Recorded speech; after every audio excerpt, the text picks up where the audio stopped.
está alinhado a um objetivo no qual o Senhor confiou para você. Isso faz parte da história no qual Deus confiou para as nossas vidas. O que Deus confiou para você é teu. E você vai entregar para a tua geração nesse tempo. E é isso que nós precisamos cultivar e buscar. Se eu recebi aquilo, eu preciso entender. E eu preciso buscar. E o problema é que a gente também para aí, né? Só que a igreja, o problema, às vezes, que eu também a gente estava falando um pouquinho antes, que a igreja às vezes trabalha para as pessoas que não dão valor. E a gente precisa aprender a dar valor para aquele que deu valor. Sim. E por muito tempo a igreja ficou presa em quantidade. Né? E a gente tem que pensar em qualidade. Né? Porque Jesus ele se focou em quantos? 12. Como não a melhor estratégia a ser usada senão a de Jesus para os dias de hoje? Exatamente. Olha só, olha que coisa louca. Aprendi isso com o Douglas Gonçalves, né, o nosso mentor da mentoria. Lógico, né? Né, mas ele fala assim, de que maneira Jesus poderia carregar e trazer a verdade que ele levava para chegar até a gente hoje? Só de boca a boca.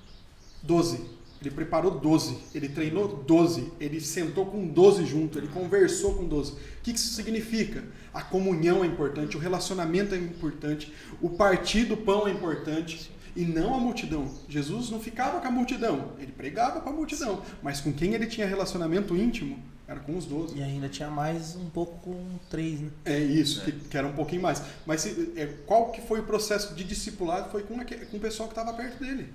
Né? E aquilo perpetuou até hoje.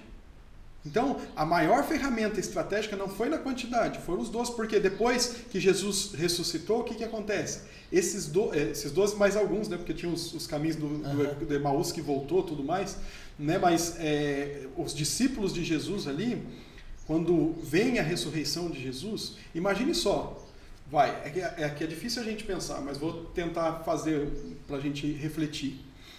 Imagine se você estivesse lá na época que Jesus tivesse ressuscitado.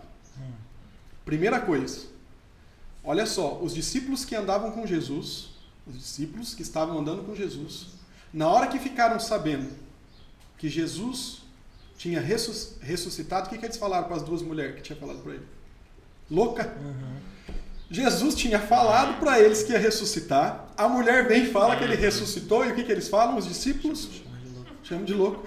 Os caras que estavam na mesa, comendo com ele todos os dias, partindo pão todos os dias, conversando com eles todos os dias, ele falando, porque ele pré-anunciava isso, que ele ia ressuscitar, que ele ia morrer, mas ele ia ressuscitar. E o que acontece?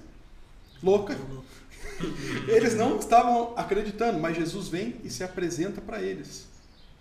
Né? E aí eles começam a o quê? Ver Jesus ressurreto.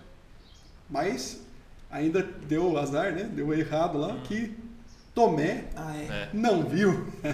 E aí Tomé chega, os 12 que sempre estavam com ele, olha, os 11 agora, né? Os 11 que estavam sempre com ele, falou, não, ele ressuscitou, ele estava aqui, ele veio a gente, estava com as mãos, e começa a falar ali. Ele achou que era pegadinha. Louco. Por quê? A ressurreição é loucura. Por isso que a Bíblia fala que nós somos pegos pela loucura da pregação. É isso, é uma coisa louca. Os próprios discípulos estavam falando isso. Louco. São tudo louco esse povo. Aí, o que acontece? Jesus aparece para quem? Para Tomé. Aí Tomé, e ainda Jesus vai com os 2 pés no peito, né? Fala assim, melhor aqueles que não viram e creram.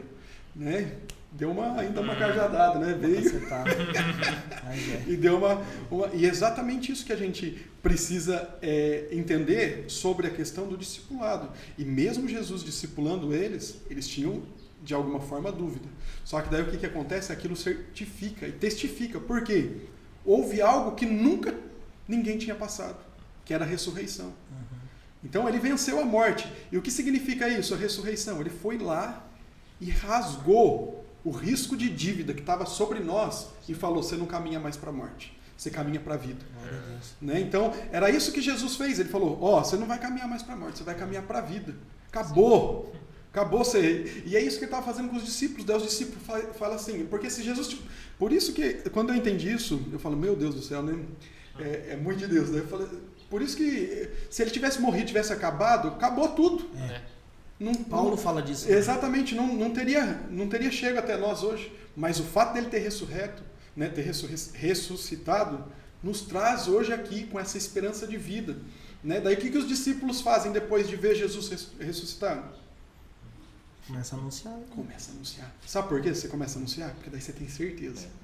Aí você sai anunciando com ousadia. E se você ver como os discípulos morreram, não vai ser legal. Sabe por quê? Porque eles acreditavam que a verdade que eles estavam pregando era maior do que qualquer um que viesse falar algo diferente para eles. Eu ouvi uma pessoa falando esses dias.